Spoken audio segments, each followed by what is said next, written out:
அப்போஸ்தலர் 16ஆம் அதிகாரம் 14வது வசனத்திலே நம்ம படிக்கிறோம்.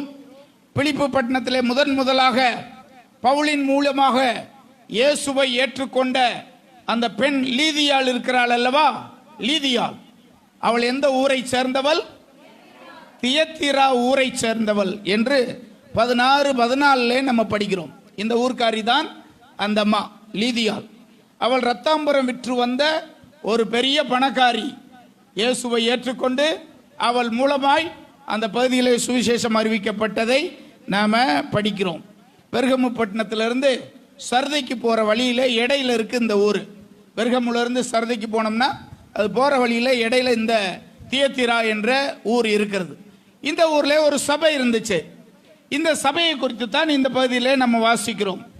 18வது வசனத்திலே, தியத்திரா சபையின் தூதனுக்கு நீ எழுத வேண்டியது என்னவென்றால்,